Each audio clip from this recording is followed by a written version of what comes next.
ஜும்ஆ சம்பந்தமாக நாம் பேசிய கடந்த வீடியோவினுடைய கமெண்ட்ல இதே நபர் இன்னொரு பொய்யை கொண்டு வந்து பதிவிட்டிருப்பார். அது என்ன?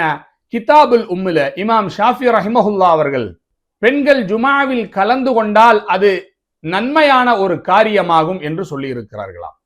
இன்னா லில்லாஹி வ இன்னா இலைஹி ராஜிஊன். எவ்வளவு பெரிய பொய்யை இமாம் ஷாஃபி ரஹிமஹுல்லா அவர்கள் மீது இவர்கள் இட்டு கட்டுகிறார்கள் பாருங்கள். எல்லாம் தமிழ்ல தான் எழுதுறாங்க. இந்த தமிழாக்கம் செய்வது இவர்களே தமிழாக்கம் செய்வதா இல்ல வேற யாராவது செய்ததை இவர்கள் இங்கு கொண்டு வந்து பதிவிடுகிறார்களா என்று தெரியவில்லை. இவர்களே செய்வதாக இருந்தால் மிகப்பெரிய பாவமாகும். மற்றவர்கள் செய்ததை கொண்டு வந்து பதிவிடுகிற பொழுதும் அந்த பாவத்திற்கு இவர்களும் ஆட்கள் தான். ஏனென்றால் கேள்விப்பட்டதையெல்லாம் வெளியே சொல்லி கொண்டு நடக்கக்கூடாது. அது உண்மையா என்பதை ஆராய்ந்ததற்கு பின்னால் தான் வெளியிட வேண்டும். பாருங்கள் என்ன சொல்றாங்க. தகுந்த காரணத்தினால் ஜும்ஆ தொழுகாமல் இருக்க விலக்கு அளிக்கப்பட்ட சுதந்திரமான ஆண்களும் பெண்களும் குழந்தைகளும் அடிமைகளும் இமாம் ஜும்ஆ தொழுது முடிவது வரை லுஹர் தொழாமல் இருப்பதையே நான் விரும்புகிறேன். ஏனெனில் அவர்களுக்கு, அதாவது பிராக்கெட்ல, அப்படி ஒரு பிராக்கெட் ஒன்னும் கிதாபுல் உம்முல கிடையாது, இவர்களா போட்டது. முன்னர் குறிப்பிட்ட ஆண்கள் பெண்கள் ஜும்ஆவில் பங்கெடுப்பதற்கு வாய்ப்பு கிடைத்தால் அது ஒரு சிறந்த செயலாகும். இமாம் ஷாஃபி ரஹிமஹுல்லா அல் உம். மொழிபெயர்ப்பு செய்கிற பொழுது இவர்கள் இஷ்டத்திற்கு, இவர்களுடைய கொள்கைக்கு தோதுவாக குர்ஆன் வசனங்களையே மாற்றுபவர்கள் இவர்கள். பிறகு நம்முடைய இமாம்களுடைய கிதாபுகளை இவங்க மாத்துறதுல பெரிய ஆச்சரியம் ஒண்ணும் இல்லை. சரி, அல்லும்ங்கிற கிதாபுல இமாம் ஷாஃபி ரஹிமஹுல்லா அவர்கள் என்ன சொல்லி இருக்கிறார்கள் பார்ப்போம். வலா உஹிப்பு லிவாஹிதின் மிம்மன் லஹுல் தர்குல் ஜும்ஆ என்பதாக சொல்லி அந்த விஷயத்தை இமாம் ஷாஃபி ரஹிமஹுல்லா அவர்கள் ஆரம்பிக்கிறார்கள்.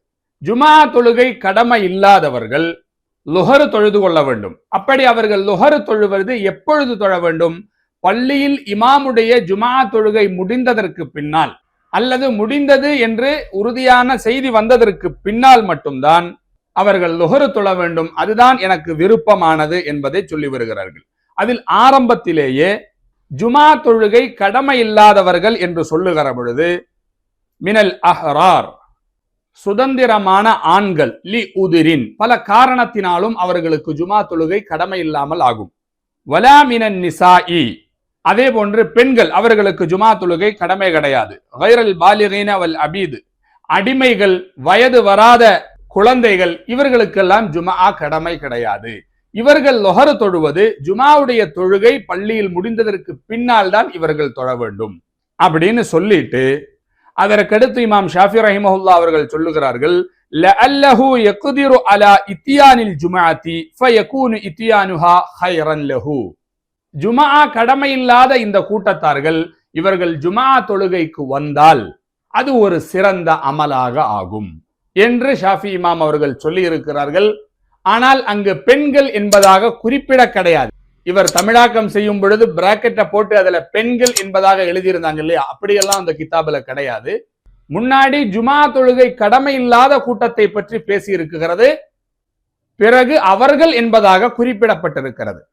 அந்த அவர்களில் யாரெல்லாம் உட்படுவார்கள் என்பது நம்முடைய மனதிற்கு தோதுவாக, நம்முடைய கொள்கைக்கு தோதுவாக நாம் இணைத்துக் கொள்ளக்கூடாது. ஷாஃபி இமாம் அவருடைய இந்த கிதாபுக்கு விரிவுரை எழுதிய அவர்களுடைய மாணவர்களின் புத்தகங்கள் இருக்கிறது.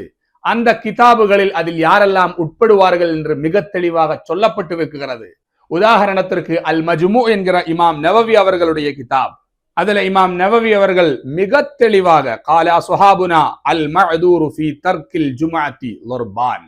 ஷேக் அவர்கள், இமாம் ஷாஃபி ரஹிமஹுல்லா அவர்கள் ஜும்ஆ தொழுகையை விடுவதற்கு அனுமதியுள்ளவர்கள் என்று சொன்ன அந்த கூட்டத்தார்களை இரண்டு பிரிவினர்களாக இமாம் நவவி ரஹிமஹுல்லா அவர்கள் ஆக்குகிறார்கள். ஜும்ஆ தொழுகை கடமை இல்லாதவர்கள் என்றால் அவர்கள் இரு பிரிவினர்களாக இருக்கிறார்கள்.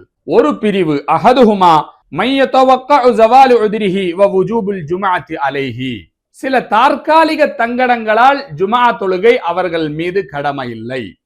அந்த தங்கடம் சில காலத்திற்கு பின்னால் நீங்கிவிடும், உடனே கூட நீங்கி விடலாம். அப்படி நீங்கிவிட்டால் அவர்கள் மீது ஜும்ஆ கடமையாகிவிடும். அவர்கள் யார்? கல் மரீலி வல் முசாஃபிர், பயணிகளும் நோயாளிகளும் போன்று.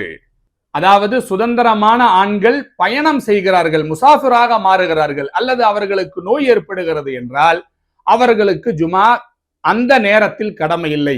ஆனால் அந்த தங்கடம் நீங்கிவிட்டால், சஃபர் முடிந்து விட்டால், நோயிலிருந்து குணமாகிவிட்டால் அவர்கள் மீது ஜும்ஆ கடமையாகிவிடும். அப்படிப்பட்ட ஒரு பிரிவும் இதில் உண்டு. ஒரு காலத்திலும் ஜும்ஆ கடமை ஆகவே ஆகாது என்று சொல்லுகிற ஒரு பிரிவும் அதில் உண்டு. அல்-லர்புசானி மன் லா யர்ஜு ஸவால உத்ரிஹி கல் மர்அத்தி, ஒரு பொழுதும் அந்த தங்கடம் நீங்காது, அவர்கள் மீது எக்காலகட்டத்திலும் ஜும்ஆ கடமையாகாது. அப்படிப்பட்ட ஒரு பிரிவும் அதில் உண்டு. அது யாரு? கல் மர்ஆத், பெண்களை போன்று.